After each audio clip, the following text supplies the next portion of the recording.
well. So some of the housekeeping rules, just to go over it.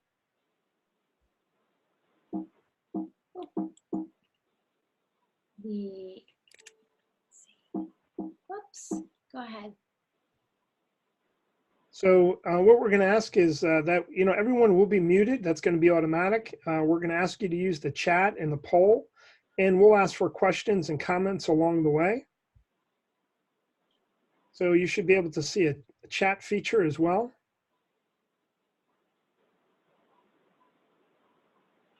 And one of the questions, since you're on the line, we have about 31 people on the line already. And I'm going to ask you to think about this. And in the chat, I want you to answer this question.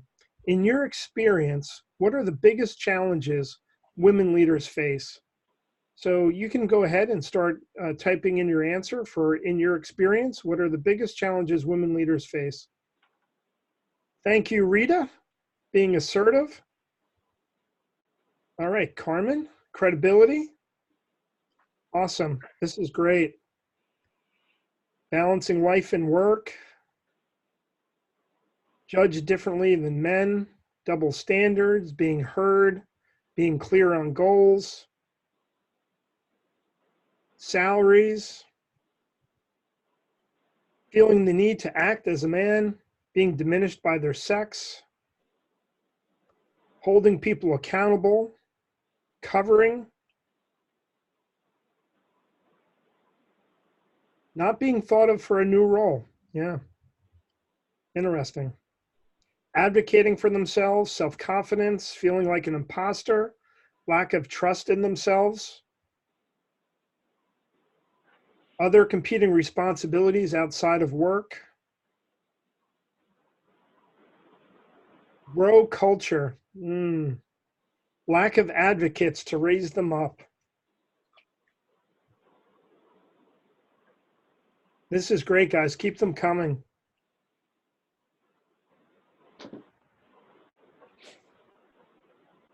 It's important that we're going to have a chance to see what everyone is saying. Others see empathy as a sign of weakness. All right, everybody should have gotten the polling question in terms of who you are. And I just want to just kick it off now officially. But on today's call, we're going to go through, this is, of course, welcoming you all to Life's Work Associates and the first of many sharing series. I'm really excited to have Giselle, Shelley, and the entire panel today. So we'll introduce everyone in a moment. But it's really important that we're able to create these forums where we can share, we can learn, we can interact with each other, and then hopefully both personally and also grow. So Giselle is going to go through some of our research findings that she's done, which is really provocative. I know we've shared a lot of them through LinkedIn and to set up this session. We're going to have a panel discussion. We're really fortunate to have a great panel. Giselle will walk through the BOLD framework. And most importantly, each of you should take away something from this time. So you're going to have some tangible takeaways. So with that, I'd love to introduce Giselle, and we can kick this off. That's great. Thank you. Just having a little technical challenge here with the slides. So here we go. Here I am, and I am an executive coach, facilitator, and speaker on the topic of women's leadership, as well as building high-performing teams and coaching executives. And I'm very pleased to be here and acknowledge all of you coming in on a Friday. We had about 120 of you sign up. We've got about 50 or so or 60 of you who accepted for today. And I'll be getting the numbers of exactly who we have on the line based on the registration. It looked like a majority of you were women leaders and HR professionals, with a couple of male leaders who have joined us as well. We'll get those numbers to you. I'm pleased to share my panel partners here and to introduce them. I'll start with Jen Garbach here, and Jen and Stace, you are on mute, just so you know. Jen is one of the best examples I know of a role model leader, and she's here to pull back the curtain and get real with us about some of the challenges that She has faced a little bit on her journey of unlocking her potential. And she's new to her role. It was a bigger role, and it was one of those jumps in her career where she was no longer the subject matter expert when I met her. Personally speaking, she's based in DC, and she has two littles, and they're sick littles today. So we are thinking about her navigating all of that. And then I'm going to go to Randy, who, unlike most leaders who think they're great coaches, which most of them do, Randy is actually one of those rarefied leaders who is an incredible coach. And he's also in a very new role, very recent. And his role is charged with acquiring, developing, and retaining talent. So this topic has been and is and will continue to be very high on his mind. He's dialing in from the Chicago area, and he has 4 children under the age of 9, I think. Yeah. So I'm really glad to have you here. And Stace is a brilliant expert in women's leadership development, where she designs and leads solutions for companies who want to advance their women, their women leaders. And she's also got a very technical engineering type of background. And so she's a really incredible combination of the two. Stace is one of the people out of all the people that I know who is better at more things than anybody I have ever met, and able to solve more problems more quickly. So she's a great partner to have on this call and in this work. So today our focus is on sharing the research I conducted and hearing from all of these great panel partners. We are operating under the assumption that everyone here is familiar with the business case for why developing women leaders is important. So I'm just going to give you a super high level, 100,000 foot level on company performance. And aside from being the right thing to do, what we see is that companies simply outperform financially as well as with innovation when women are present. I'm just going to move this because the poll just popped up. Looks like 88% of our participants, all of you out there, are women leaders. We've got 8%. We have a whopping 3 male leaders. So I want to have a shout out to you that one of my personal visions is to increase that number in the conversation as we go forward. And we've got about 20% of HR leaders. So so I can just hit that, and then I'm going to do that. And I'm going to move this so that I can see the rest. So on the HR challenges, on the CEO challenges, what CEOs are really faced when the studies have asked them what keeps them up at night is really around sourcing and developing talent. And it's definitely the top, and I'm just moving this so that I can get this. So the lack of talent and skills is definitely the biggest threat. So you can see these numbers. And ultimately, what's interesting about this is that they know that women represent 80 to 85% of all buying and usage decisions. So they're really starting to realize that their internal landscape needs to match their external reality of their customers. And so it's becoming much more of a topic for them. And most companies that I work with have diversity and inclusion as part of their top corporate goals, CEOs signing pledges, etc. So that is definitely at the top of their mind. In terms of when you ask people around HR challenges, what the biggest challenges are around women's leadership, they talk about pipeline, talent processes, and sponsorship. So these are some of the numbers. So it's definitely on their minds around, how we move the needle in this regard. The research findings that I have are I'm going to share in a moment here. The question is so what inspired me to conduct my research? And basically, over the decades of building high-performing inclusive leadership teams, I consistently saw the challenges that women face getting in their way. Usually there would be 1, maybe 2 women on a leadership team, and the dynamics were very similar, which I'll go into because a lot of the things that you mentioned in the chat, by the way, and Stace is going to be looking at the chat and theming some of the things that you said are the elements of what we found. So I interviewed women leaders, male leaders, and HR professionals, and here are some of the numbers just to give you the context in a variety of different industries. And I asked them questions such as, what are the biggest challenges that women leaders face or that you face as a woman leader? How do you see these challenges playing out? And what do you think was needed? So I'm going to highlight the themes at a very high level. If you're interested in reading more, you can go to my website. I have a document that you can look at on the research. And for those of you who don't want to read a 20-page document, I also wrote a blog summary that you can also look at just to get the high level on that as well. So when I asked the question, what are the biggest challenges that get in women leaders' way? There were two immediate responses. The number one answer was myself. And the number two answer was the organization. So I'm going to go into both of those and give you a little context on what women said. So when I said, how do you get in your own way? The high level is that there were three main themes, and we saw a lot of them coming up in the chat that we've already begun. The first one, by a mile, was what I call taming the imposter. It's also the element around self-doubt and how limiting beliefs and behaviors play out.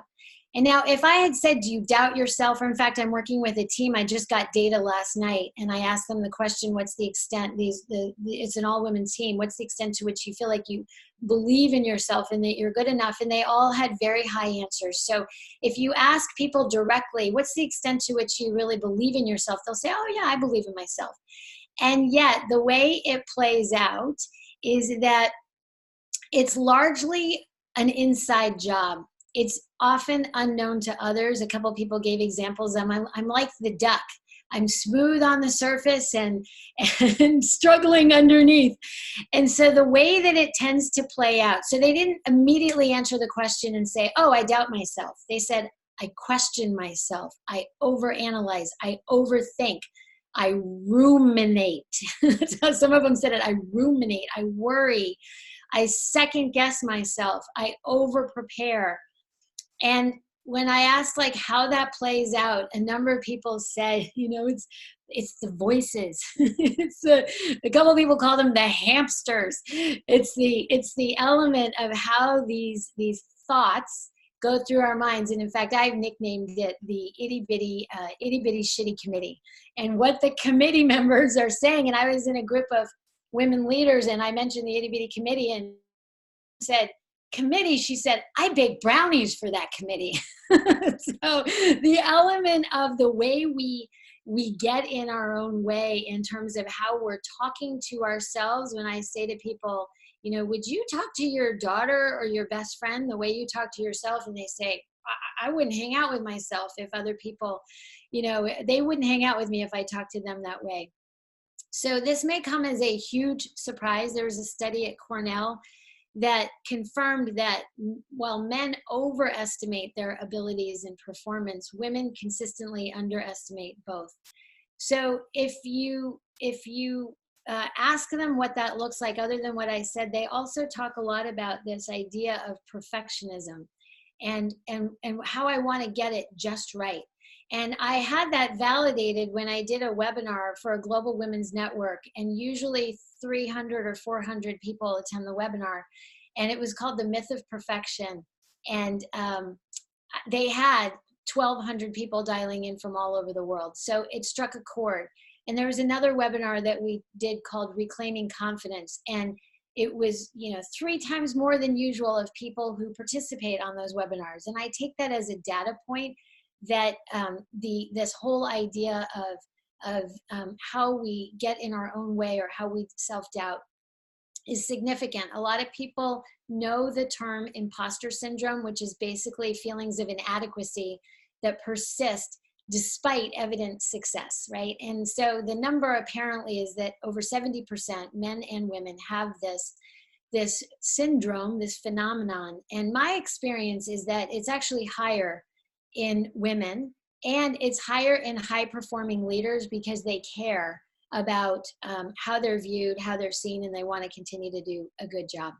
So the way this played out, one quick example is there was a woman on a leadership team who was a complete rock star to her functional team. And yet on the leadership team, she wasn't speaking up. And she was actually having a dysfunctional behavior where she was getting alliances in ones and twos outside of the team meetings. And when the team said, we need you to speak up, we need you to like feel like you belong here. And what it all rooted back to is she was self-made. She started as a receptionist 100 years ago. And she had this story that I don't belong. And so the higher up in the organization she went, she wasn't engaging. And when she shifted that story, she was able to engage out and up as powerfully as she was down. And it completely changed her performance. So you tend to see it in examples like that. You tend to see it, the data show that women think they're qualified 60% of the time, where men will, volunteer for new roles and positions when they're only 60% qualified, and women will not, even when they're over 100% qualified. You'll see it in slow decision making, and I saw on the chat that Kate, you said, in holding people accountable. And so you see it in ways like that where it won't necessarily present as self-doubt. So I'm going to move on to the second theme, which is why I call the struggle with the juggle around work-life priorities. This is where guilt lives, where we feel like we're not doing a good job at work. And I see Jen smiling and nodding as I'm talking. And we don't feel like we're doing a great job at home. And Randy's nodding and smiling too. You can relate. So the interesting part about this is that this is as prevalent in women with families as not with families, because there's a giant should of what I should be doing if I don't have to get to daycare. And some of the committee members getting very active on what I should sign up for, what I can say no to, and how they set boundaries. An example of a woman where this played out in the interviews is that she's the executive sponsor for a women's leadership program. She's a diverse woman in the organization. And she told me the story that earlier in her career, her son, her only child, was on the football team. And she would either not go to his games, or she would go to his games in the last 5 minutes so she could, and she went like this, she went, check a box to say that she went, or she would get there on time and sit in the back of the bleachers on her phone working, kind of every now and then looking up, like she was completely not present. And one day, her husband, as in her words, opened up a can of whoop ass on her and said, you got to choose what matters most. And apparently he said it a little bit more energetically than I just did. And it was a wake up for her. And she went back to her boss and she said, I'm going to start going to these games. And he said, great. He said, I coach 2 of my kids' teams. And I think it's great that you're going to do that. Just figure out how to get it done. And meanwhile, for years, she had never had the willingness or the thought that she could even push back. So that's an example of this struggle with the juggle. And there are 1,000 other examples that all of us on this panel and all of us in this webinar, I'm sure, could talk about. The Goldilocks phenomenon is what I call communication. Not too much, not too little, just enough. So the dynamic of communicating when we're under communicating is when women are holding back, they are not raising their hands, they're not pushing back, they're not disagreeing, they're doing what this other woman I talked about did, getting alliances outside of team meetings. So, and I have literally seen women literally not sitting at the table. They are holding themselves back, sitting small, talking. There's one woman I worked with and she would never project loudly enough. And so that's the element of under communicating. And then when they're over communicating, we're aggressive, we're not listening, we're mowing people over. It's my agenda, not yours. And we're basically leaving people in the dust and not bringing stakeholders with us. So this is the topic that is the most common for people like Randy to call people like me and say, we need to get so-and-so a coach. We need to build her executive presence. We need to help her with her communication. And what we find is that, and it came up in the research and it came up in my experience, is that while it looks like women who over communicate have a great deal of confidence, there is a term that we coined in the data of the difference between displayed confidence and real confidence. And that there is an underlying foundation of a lack of confidence in both that goes back again to this very rooted level of self-doubt. So that is the element of the, high level of the research about how I get in my own way as a woman. And in terms of the organization, there were three elements, and we could spend years on just this topic, and there are many organizations that focus specifically on this. The three ways that I heard bias come out, and I put it unconscious in parentheses because we like to believe that it is unconscious, and there are things that organizations can do to make things more conscious around the language, actions, and processes. So with language, I heard over and over again terms like, well, she has sharp elbows and he's assertive, or she is nice and he's a great people leader. And so this element, and there are plenty of teams I work with. In fact, there was with a team 2 weeks ago that were saying we need to be very aware of not calling women girls. And then the person who was saying that as we were walking to the elevator kept referring to all the girls. Like 10 minutes after he had been saying, we've really got to watch our language. So there's this consciousness / unconsciousness about what is very obvious to everybody else and what we do not see in terms of our language. In terms of our actions, these are the elements of the behaviors that we literally see. So I heard examples of, if I were talking to the woman in the room, her male manager would be answering on her behalf. And then I keep referring to the woman, and her manager or other men in the room keep talking over. And of course, there's some names for that. And I was talking to my husband last night about using some of those, and he said, those are derogatory to men. So I will not use those words. And there can be a dynamic in terms of some of the actions around not listening to people. And in the data, you'll see thinking women are more junior than they are, or looking for other people. And positioning women as decision maker, or not positioning them as decision makers or owners.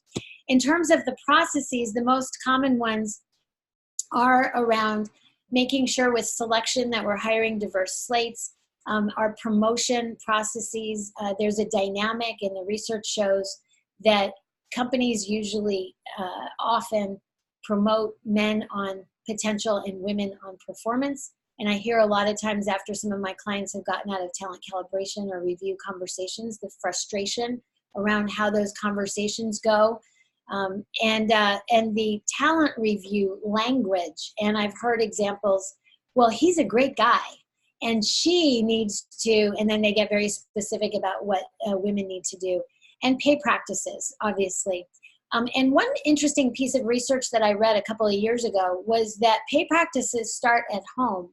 So here's a fun fact for those of you with kids at home, that we tend to pay our boys 50%, twice as much as our girls, and for chores and allowance.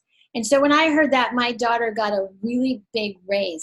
So that is one thing to keep in mind, that some of these pay practices start very early at home, and where we're completely unconscious to how we're even engaging children in helping out and what our relationship is to paying them for it. So that's a little tiny slice of the context of the research. And I would love to hear more comments. And as I get into the panel, I'll start looking at the comments and see what some of you are saying about that. So we are going to shift gears here. And let me just say two more things. So when I asked women about the costs of, so what's the impact of these challenges that get in your way? The biggest ones are here, and you'll really see the level of distraction, exhaustion, stress, physical and mental health, etc. And the level of impact to women was very often unknown to people around them, because people are really not having these conversations significantly. So even getting people to talk, when I do these kinds of engagements, especially live, and I talk about my research, one of the biggest things that women say is, wow, I'm not the only one. I thought it was just me. I thought I was the only one walking around with this. And creating that kind of dialogue and getting people into a community can be vastly helpful. In terms of what's the impact on the organization, there were The big ones were really around retention and turnover and innovation were the biggest ones that link back to those CEO challenges that we talked about before. So there's significant impact to everyone. So in terms of the panel discussion, this is the part I'm excited to engage in. We're going to be asking you all the questions, the simple questions around what you see as the biggest challenges that women leaders face. So I'm going to look to you. I'm going to start with you, Jen, if we could, around kind of peeling back the curtain, if you will, around what the challenges have been for you in any of these or any other areas. Yeah, absolutely. It's interesting because as I re-engage with like the framing of, right, like it's where women have identified, first I get in my own way and the organization, I look at those and say they feel really deeply intertwined, right? Where oftentimes some of those organizational constructs are in fact the triggers that make me believe that I get in my own way. And what I mean by that is I actually like consider myself to be like an incredibly competent person overall. I think in most aspects of my life, like that is a term I would use to describe myself, but in a work context and increasingly as I have progressed in my career, I find myself having more of those like that second guessing and doubting. So some of like the more tactical experiences I would say are, you know, one, definitely feeling that imposter syndrome of, oh gosh, like any day now they're going to figure out like I don't know what I'm doing. Right? As opposed to actually reading into the signals that I have been sent from the organization, which is we value you, you're doing a great job, you are progressing in your career. And like logically, like I should be reading those cues to say you are valued and we are continuing to invest in you. But that there can be a lot like up in my head. So I do feel like the word you used before of like ruminating, there's a lot of like the wheels just keep going, like all hours, like it just keeps playing and taking the time to like step back and assess like what that actually means. I've also seen a lot in the just like communications front. One of the words or phrases I wrote down as you were talking before is this feeling of the invisible fight, that there is work and preparation that I am constantly doing to try to set myself up for success organizationally. And I don't perceive that all of my male counterparts necessarily have to do that. So whether it's a negotiation or going into the big meeting, there's the constant preparing myself the way I would prepare for subject matter. But then there's the way that I prepare myself to make sure, how am I showing up, my communication style? Am I really thinking about like who I'm engaging with and how they're going to react?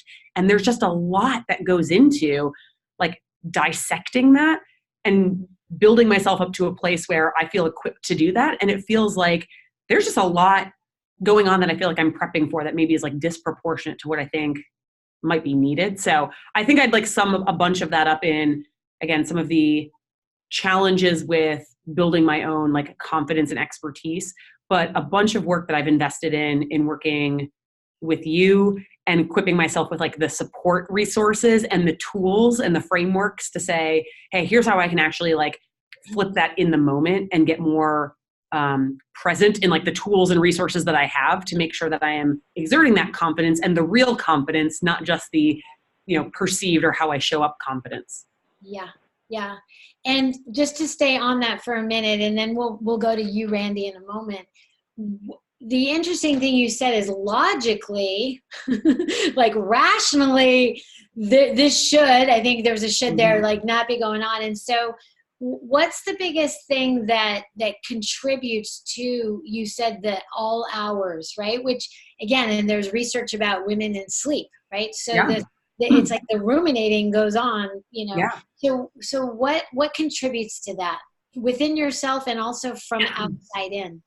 I think one of the roots there is just like communication styles and preferences, and like part of the dissecting what everyone says and what they say, what they mean is what I say, what I mean. And so something I have really been focusing on is getting much more clear in the negotiating and contracting, like, and I mean that in the just like day-to-day interactions of like getting clear on, this is what I mean, this is what I'm asking for, this is how I like want to interact, so that I'm building both my own confidence, but creating clarity in the interactions with my peers, that I know what I am hearing back is the actual thing that they mean, and trying to alleviate that interpretation factor of like, ooh, like, and you and I have talked about this a bit in that notion of triangulating. I think left to my own devices, often what happens is, you know, I have an interaction with person A, like maybe it was dicey, it didn't go well. I kind of walk away and feel the need to go bounce that off somebody else to be like, hey, I gotta unpack this and figure out like what happened. And it's actually like a very tricky dynamic, as we've discussed, of like, it's not trust building, it's not additive, it's actually only contributing to that, you know, the wheels keep turning all hours of the day and night. And building myself like from a communications perspective and a willingness to have those very direct conversations to just go back and be like, hey, remember when we had that conversation last week? It felt off to me. Like, this is what I perceived. I want to put it on the table. I want to talk about it. And I mean, disproportionately, the amount of times I've done that, I have been rewarded with being able to resolve the issue in the moment and just say it was a misunderstanding, it was a thing. And without doing that and without equipping myself with some of the tools to feel confident doing that, I keep doing the triangulation, right? Which is just, it's a waste of time. It's a waste of energy. It is counterproductive for me. It means I bring the stress home with me instead of leaving it at the office, like where it belongs, and allowing something to be bigger than I think it actually is. Absolutely. A key thing that you just said is this whole idea of triangulation and not feeling like you could be direct in the past. Mm-hmm. And I would say that those are two symptoms that completely define dysfunctional teams as well. So speaking about you to you as a woman leader, and also speaking to you as a member on a team, when members are triangulating, it's completely dysfunctional. When members don't feel like they can go direct, and I have to go to Randy before I go to Jen, it's completely dysfunctional and it wastes a lot of time. I once had a CEO say, when our company stopped triangulating, we saved 50% of our time by going direct.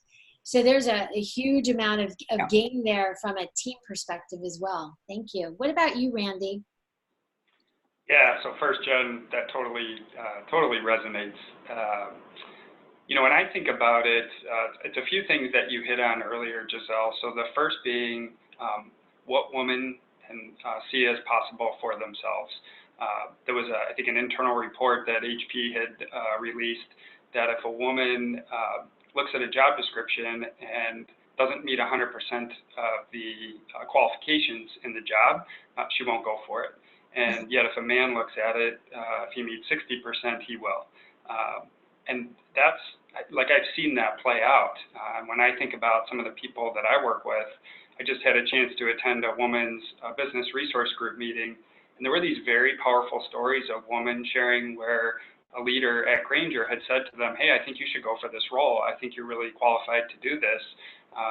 And they went for it and they got it, and they're incredibly talented individuals. And so I think about if people are hesitating from doing that, what's the risk and the impact that it can have for themselves, for the organization, for other people. You know, the second thing is this communication piece that you talked about. So I see it, and I hate to overgeneralize for a large population. I think this emotional awareness piece that you talked about really resonates. Sometimes I will see, and I do it myself, people use disclaimers, apologize for the statement they're going to make, the question they're going to ask, the point of view, and that limits the impact of the thought. And so we got to all own that and work on that. And it's hard as an individual to do that, hard enough. But how do we create a space where we support each other in doing that? So I was in a meeting where somebody shared something, and it was a difficult thing for them to share, and somebody else jumped in to acknowledge them and recognize them for bringing that up, right? Because that right after that person shared that, it was really quiet. And so how do you create that space where you make people feel assured and comfortable, and we're in this together? And then the third area, I love the struggle with the juggle, and I do see it play out a lot. So, you know, sometimes it's, hey, I need to leave early because I have to, you know, take care of something at home. I have to pick up my kids, and that can be perceived. And then I'm going to log on later. That can be perceived as, does that person have work-life balance? Why are they logging on at night, right? Or I need to come in late because I'm, you know, responsible for drop-off. And that can be perceived as, are they committed, right? So you can see in talent discussions that go to these places, and I think we really need to get better at questioning that too, and advocating for, hey, here's what I need to be able to manage my life and manage the juggle and support that. Mhm. Yeah. So the theme that I'm hearing between you and Jen is, and we'll get to it when we talk about asking for what you need, is this idea about being able to first identify what you need. I want to go to the game. I don't want to go to the game. And to be able to then set up the ability to go do it or get the information from the person, and then to be able to have the conversation. And even though it sounds like a duh, the level to which it doesn't happen, and where people are not making these very, rudimentary requests because there's some story that their committee members are saying, like that woman I was talking about, well, I don't deserve really to speak up because I started as a receptionist. Like, we make up a story and that becomes the area that we live in. In fact, my favorite quote, and I never remember quotes, is, I don't know who discovered water, but it wasn't fish. So I imagine people in these fish bowls swimming around like, nope, this is just how it is. And there's this external perspective that colleagues and managers and coaches and the organization can really help to start to bust.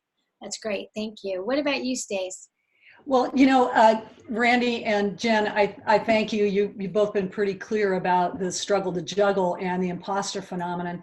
The Goldilocks phenomenon, over communicating or under communicating, I see that in various ways. Sometimes we over explain, and Randy, you mentioned saying I'm sorry when we're interrupting, which many of our male colleagues, many, not all, don't apologize when they're interrupting. It's a conversational ritual among women. It's a way of showing empathy and maintaining kind of egalitarianism.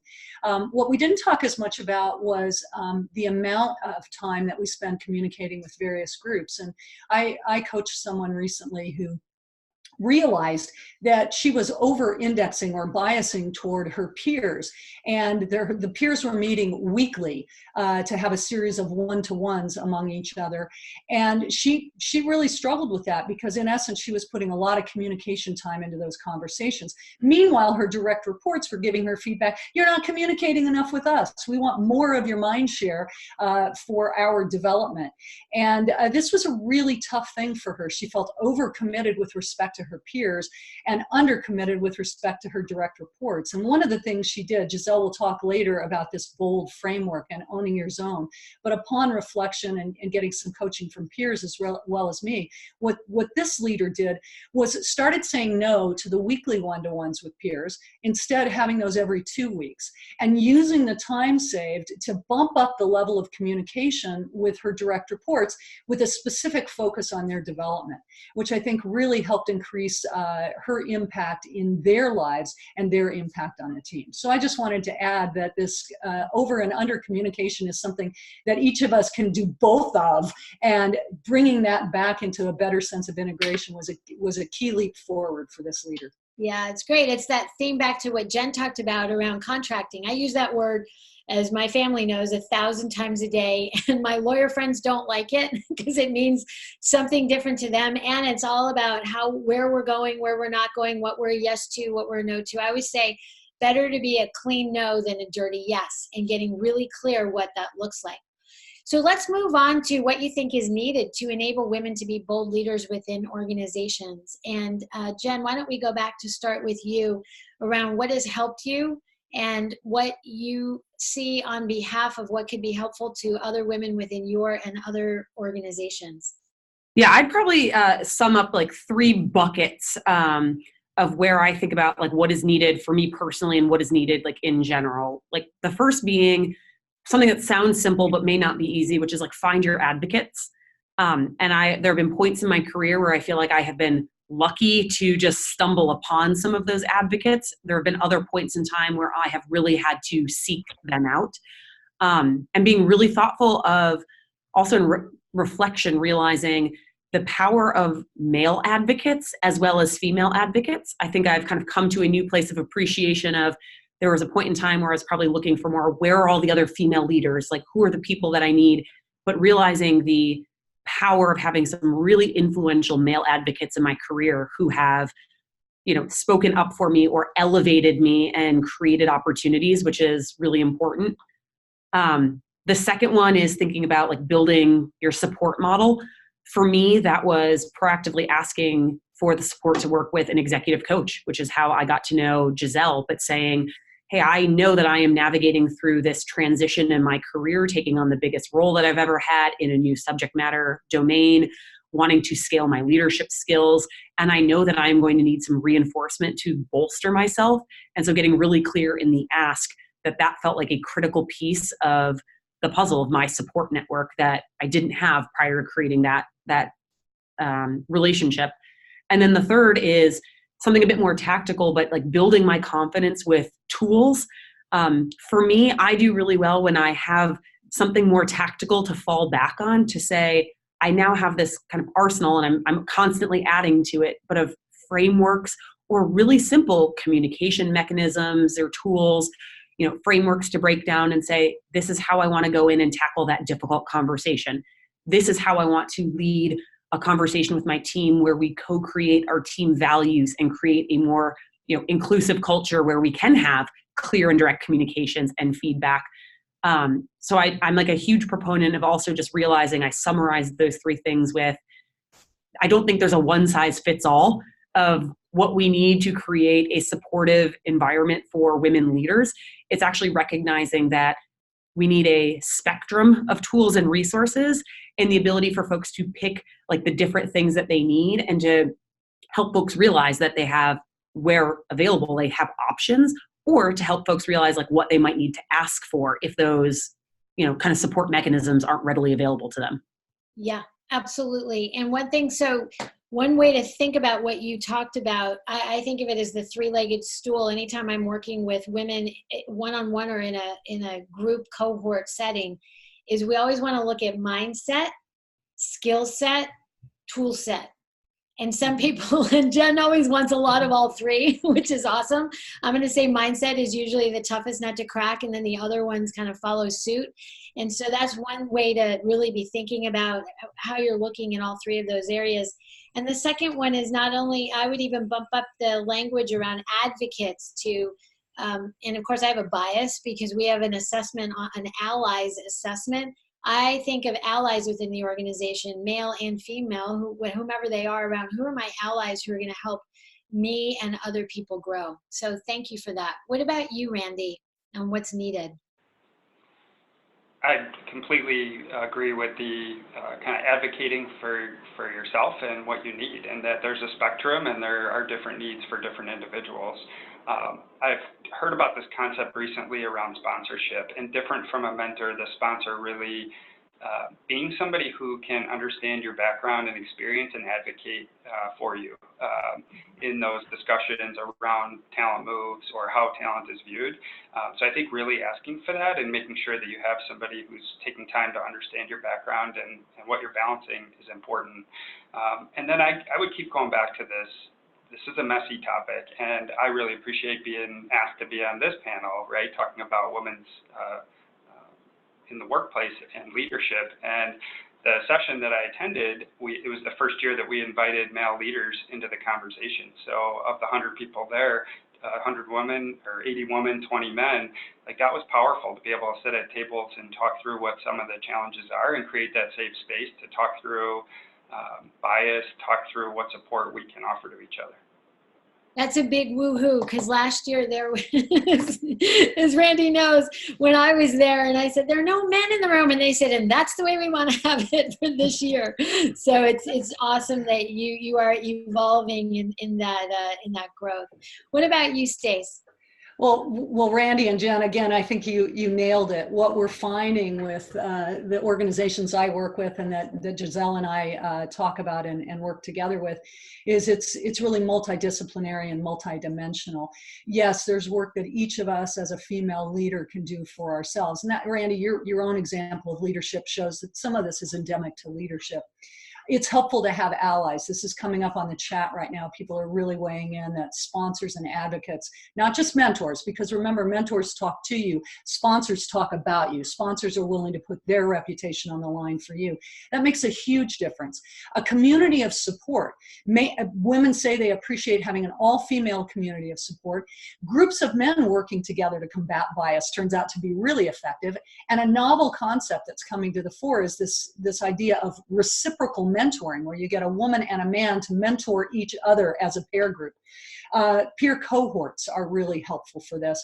And again, you want to see an organizational initiative, not just, hey, we've got a program that's going to make these women better leaders, but we as an organization are committed not only to diversity and inclusion, but to equity. And that means senior leaders, as well as all leaders, are willing to look at themselves as leaders, their own biases, change their behaviors. They're willing to be held accountable for making changes in behaviors. And so are the women who go through some sort of a development experience to equip them with those mindsets, skill sets, and tool sets that you emphasized, Giselle.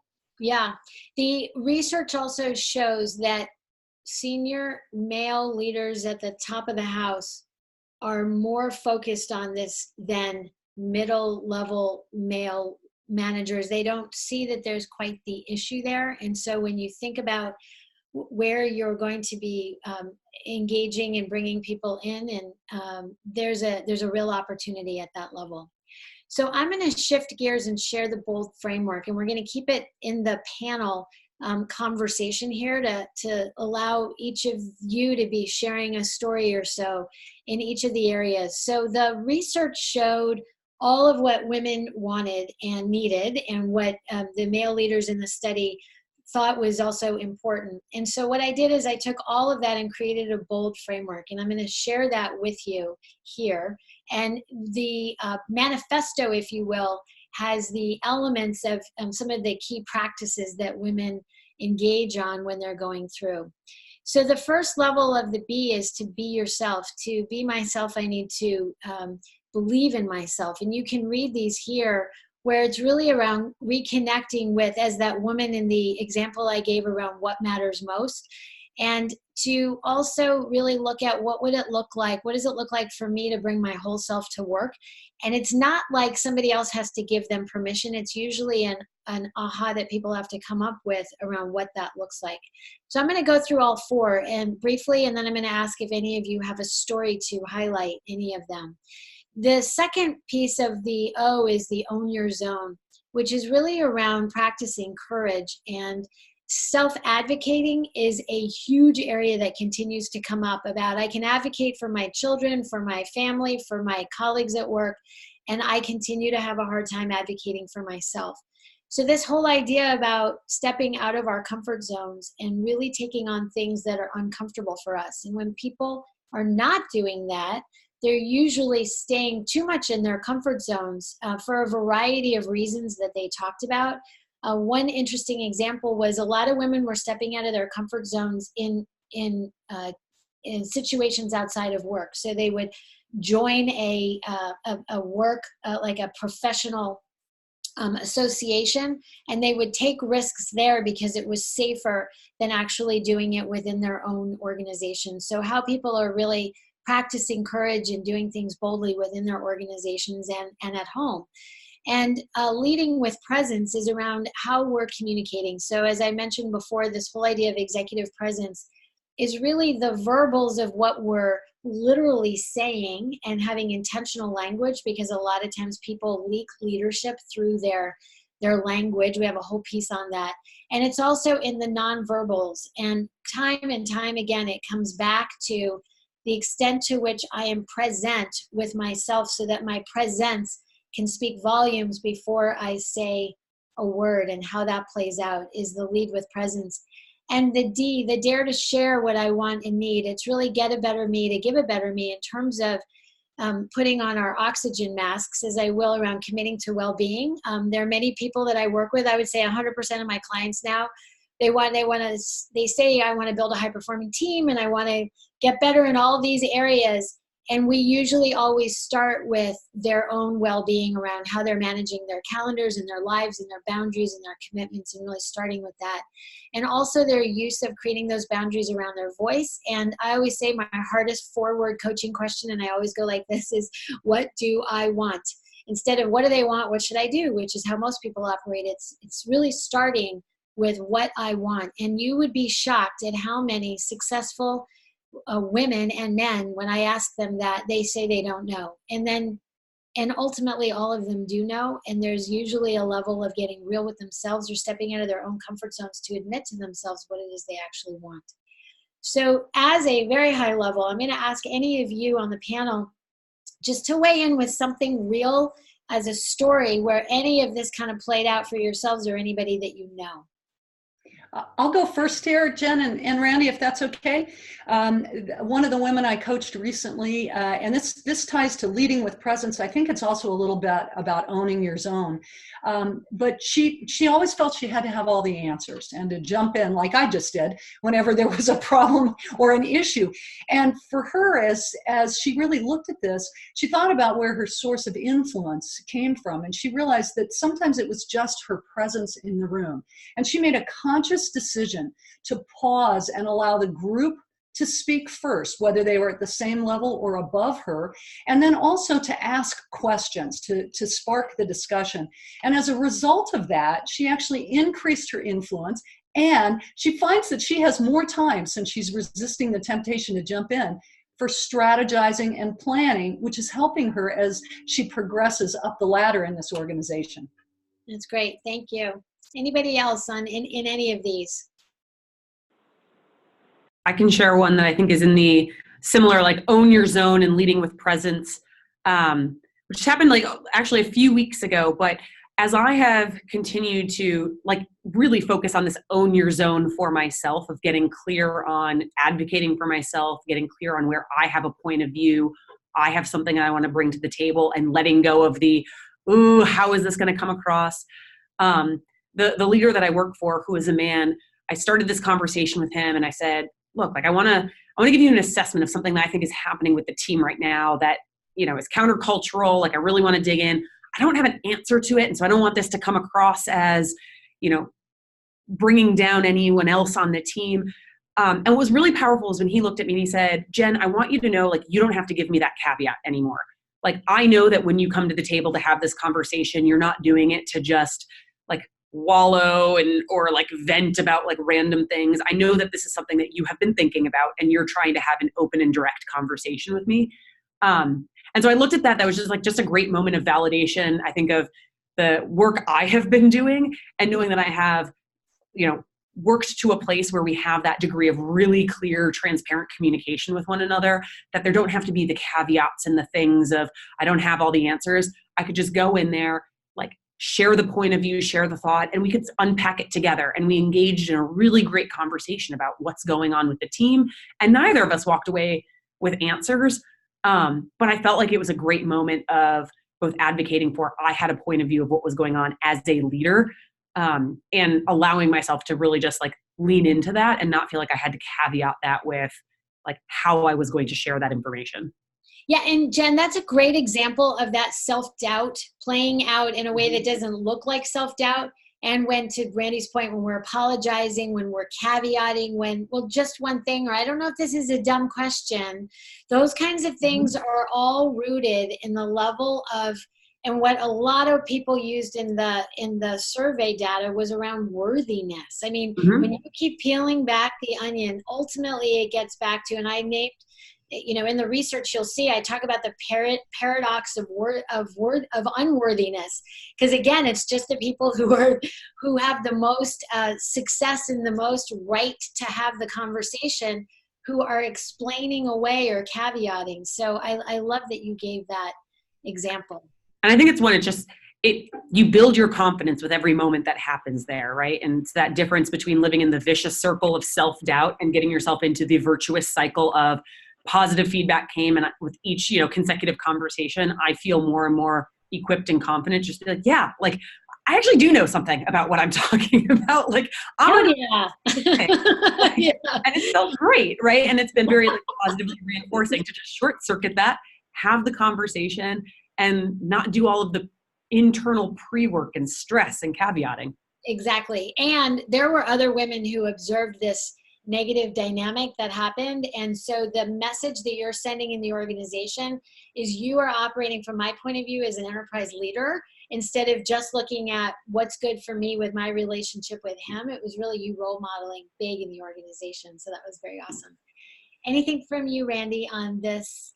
Yeah, Giselle, you've talked about naming things before and how powerful that could be. You talk about the itty bitty committee, and that's resonated. I was in a presentation, a woman was giving a business review, and she was nervous, and she shared that with the group. And our CEO walked in while she was presenting, and she just called it out and said, my heart is beating so fast right now, I don't know if you can hear what I'm saying because I can't hear what I'm saying.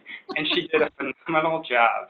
And what was cool is at the end of it, he said, you know your business inside and out. And I think polish is overrated, and, you know, keep bringing that perspective. So I think that's actually really powerful sometimes, is not to always feel like you have to put on a front too, but to be honest with who you are with people, so that being yourself enables people to support you. That's exactly the be myself piece around not having to be all shiny and inauthentic, but to be real. And then when she was real, she had everybody in the palm of her hand. That's so great. Well, we could spend a lot more time talking about more stories. And I know that we're almost at our time here. I want to give you just a couple of takeaways that can continue the conversation, if you will. So I'm going to, and again, every time, so here's me being authentic. Every time I move our little or then it goes here. So this is an example of the Bold Leadership Program, and to all of your points, it's customized for every organization on what you think the spectrum looks like. How we do it is we do everywhere from 2 days to 6 months to 12-month intervals around what that program can look like. And we can share some of this information with you later. Basically, it's a kickoff, and everything is around integration with managers and executive sponsors. There are assessments, there's pre-work, there's a 2-day in-person, there's group coaching that happens either live or by Zoom, by video. And the cool thing is that we really involve the participants and her managers, because in the research, a lot of managers were saying, yeah, this mentoring thing is really fly by the seat of my pants. And so we help with distinguishing what does it look like when we're sponsoring, managing, coaching, leading, etc. We do have an allies assessment, as I mentioned, that managers fill out on the extent to which they're advocating, learning, listening, including, enabling, and sponsoring.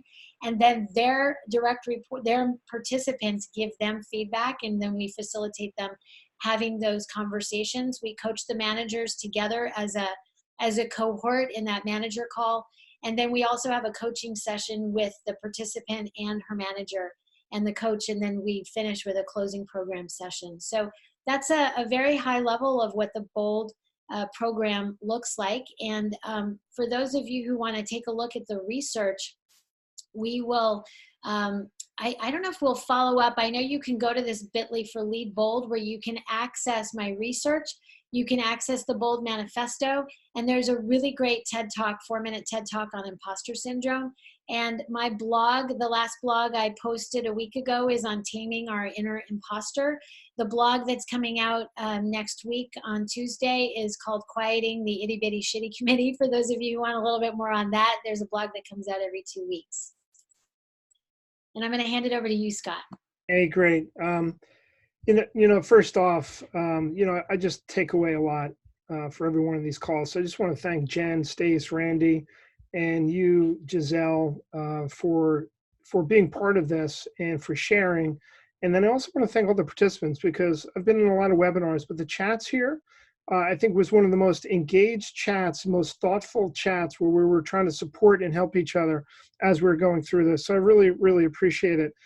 If you want to learn more, you can reach out to me. I mean, what we're trying to do here is make an impact on organizations so that we can positively impact all women leaders. And we're clearly passionate around this topic. So if there's anything I can do to help, my contact details are on the next slide. I think Giselle's going to forward that slide on.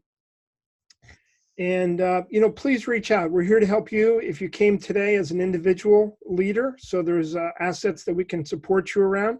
And then if your organization is interested, we'd love to have that conversation with you. So we're ending right on time, which for those in the webinar business rarely happens. So I want to